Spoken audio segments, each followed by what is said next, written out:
Si Falsis na karaniwang gumagamit ng social media upang walang basihang atakihin ang mga pampublikong opisyal, abogado at iba pang personalidad ay nahaharap ngayon sa napakaraming reklamo at kaso ng cyber libel, mga kababayan. ay nagsampa ng 38 count ng cyber libel. Pagbati po sa inyong lahat, mga kababayan. Ako po si Just Vlog. Isang abogado po ang nahaharap sa lumalawak na legal na pananagutan na ngayon ay nalalagay sa panganib. Hindi lamang ng kanyang lisensya sa pag-aabogado, kundi maging ang bigat ng kanyang dumaraming agresibo. Mga kababayan, ito po ang ating pag-uusapan ngayon. Ito kasi nabasa ko po ito at nakita ko po kasi ito sa post ng isang journalist na si yung magandang journalist, pangalan nito, si CJ Hero. Ito, ipinost niya, oh.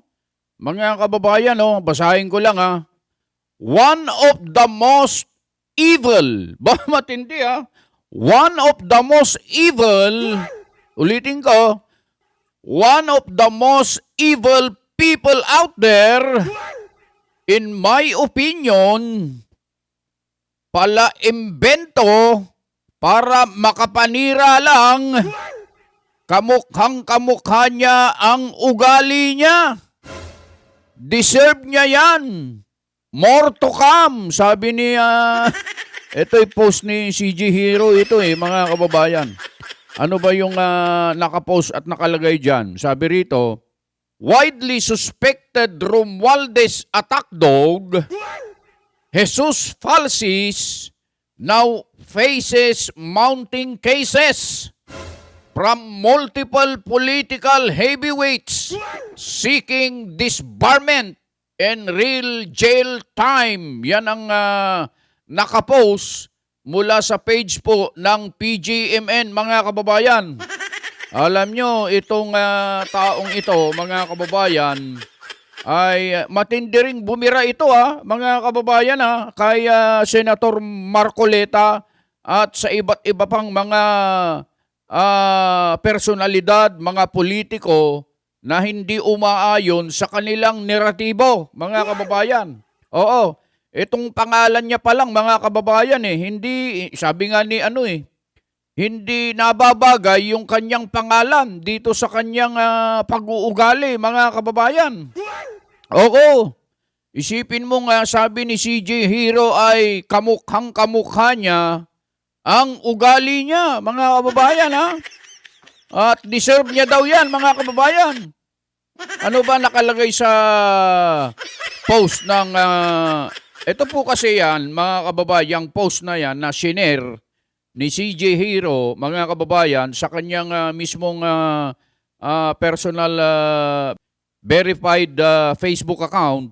Meron pong meron pong caption yan. Mahaba po yung caption yan at napakahirap intindihin dahil sa salitang banyaga. English po, mga kababayan. Pero babasahin ko po sa inyo. Ililiwat ko po sa Pilipino. O ililiwat ko sa Pilipino para nang sa ganun lalong maintindihan at maunawaan ng ating mga kababayan. Alam nyo, maraming nagsasabi dyan sa post na yan, mga kababayan. Ang sabi ng ating mga kababayan na nagko-comment, buti nga sa'yo. Yan ang comment nila. Ayan ang napapala mo. Yan ang comment nila. Ano pa? Sana makulong ka na. Yan ang mga comment ng mga tao, mga kababayan. Kasi nga po, itong taong ito, mga kababayan, ano po ito? Napakagaling pumuna pero hindi niya mapuna-puna yung kanyang sarili, mga kababayan. Narito po. ang pagkakaliwat sa Pilipino sa caption ng post na ito, mga kababayan. Congressman Toby Chanco, Senator Robin Padilla, Senator Chis Escudero, Divina Law, isang powerhouse na hanay ng mga higante na pawang desididong panagutin sa katarungan ang isang kasalukuyang nakasuspinding abogado.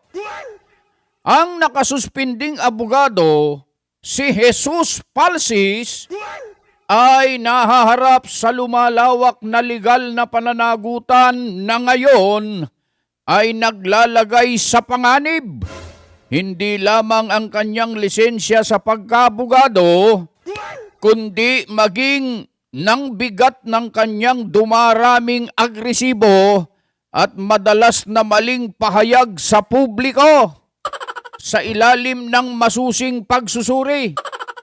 Si Falsis na karaniwang gumagamit ng social media upang walang basihang atakihin ang mga pampublikong opisyal, abogado at iba pang personalidad ay nahaharap ngayon sa napakaraming reklamo at kaso ng cyber libel, mga kababayan. Isang nakabingbing kaso ng disbarment at isang umiiral na isang taong suspensyon na ipinataw ng Korte Suprema. Lahat ay isinampa ng mga kinikilalang personalidad mula sa iba't ibang partidong politikal at legal na entidad. Ang kinatawan ng labotas na si Toby Chanco na pambansang nakikilala sa kanyang integridad sa paghingi ng katarungan laban kay Martin Romualdez hinggil sa kanyang matinding pabil sa kontrobersiya ng korupsyon sa flood control ay nagsampa ng 38 count ng cyber libel sa Navotas City Prosecutor's Office dahil sa serye ng mga post sa social media na ibinato laban sa kanya.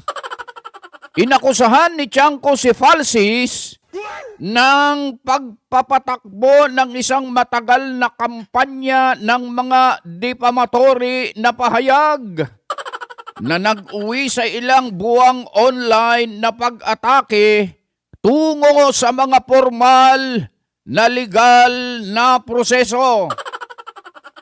Bukod dito, nahaharap din si Falsis sa 2 kasong cyber libel sa korte sa Makati na nag-ugat ng mga aligasyong ginawa niya laban sa kilalang firm na Divina Law. Nahaharap din si Falsis sa isang reklamo ng cyber libel mula kay Jean Alia Robles, ang Deputy Chief of Staff ni Senator Robin Padilla, dahil sa kanyang mga pahayag sa online na nag-uugnay sa opisina ni Padilla sa kontrobersiya sa pag-alis sa Senado na kinabibilangan ni Senator Bato de la Rosa. Si Padilla ang ikalawa sa may pinakamataas na botong nakuha sa pagkasenador sa kasaysayan ng Pilipinas. Ang kanyang mga problema ay lumagpas sa makakriminal na reklamo. Si Chis Escudero, ang dating Pangulo ng Senado at kasalukuyang presiding officer ng Senate Impeachment Court sa paglilitis kay Vice Presidente Sara Duterte na pangkalahatang kinikilala sa kanyang katalinuhan sa politika, ay humiling sa Korte Suprema na idisbar si Falsis Inihain niya bilang dahilan ang maraming post sa social media na inilarawan ni Escudero bilang pang-aabuso, degrading, at malisyoso, habang iginigiit na nilabag ng abogado ang mga etikal na pamantayang inaasahan sa mga miyembro ng bar. At hindi tulad ng reklamong naghihintay pa ng pinal na desisyon, ang suspensyon ni Palsis ay isa ng pinal na hatol ng Korte Suprema. Yan po yung caption nitong post na ito na nakikita nyo mula sa PGMN na iniliwat po natin sa wikang Pilipino, mga kababayan. Napakatindi po ito. Grabe po ito. Ang daming kaso. Sipin mo yung isinampa ni Toby Chanko sa kanya, mga kababayan. 38, 38, parang baril po ito, mga kababayan. Kasi caliber 38 po ito eh. 38 count ng cyber libel, mga kababayan. Napakarami nito. Ewan ko na lang kung hindi ka pa... Yan kasi ang sinasabi natin, mga kababayan. Kapag ka kasi nasubrahan mo at masyado ka nang namamanginoon sa mga ipinagtatanggol mo na mga idol mo na akala mo napakalilinis ng mga yan, nasusobrahan mo na, napakarami mo nang natatapakan ng mga tao, wala na. Nasira ka na at kinain ka na ng sistema. Kaya yan ang napapala ng mga taong ganito. Abogado pa man din ito, mga kababayan. Pero yung kanyang pagka-abogado, mga kababayan, suspendido po sa kasalukuyan po ito, mga kababayan, At itong mangyayari sa kanya pagka ito ay nagtuloy-tuloy ito, mga kababayan, at hindi niya naprotektahan ang kanyang sarili sa pamamagitan ng legal na paraan, mga kababayan, makukulong ito ng tuluyan, mga kababayan. At yun nga ang wish, Yun ang wish, hindi natin wish yun, mga kababayan, ng ating mga nagko-comment doon sa post na yan ng PGMN, mga kababayan, na sana makulong daw ito, mga kababayan. Sana naman ay wag naman, mga kababayan, mga kababayan, yan lang. Ipinarating lang namin itong nakita namin at nabasa sa social media na ito. Kasi ito, meron pong programa ito sa isang telebisyon, sa isang mainstream media.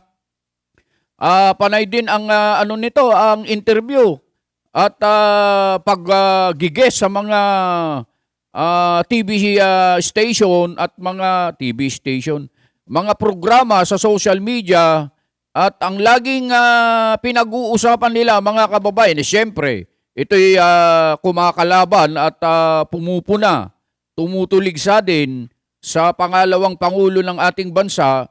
Kasama niya si Boy Tartar, mga kababayan. Kilala niyo si Boy Tartar? Si DVD, mga kababayan. Yan, magkakasama po sila, mga kababayan. Sila rin ang madalas bumira at tumira kay Senator Marcoleta, mga kababayan, itong mga ito. Kaya sabi nga nung iba, deserve daw, deserve. Yan, mga kababayan, Beno, yun lang, mga kababayan. Binigyan lang namin ng konting reaksyon. Napahaba tayo, tuloy tayo. Babasahin ko lang sana yung yung caption napakarami na nating sinabi, mga kababayan.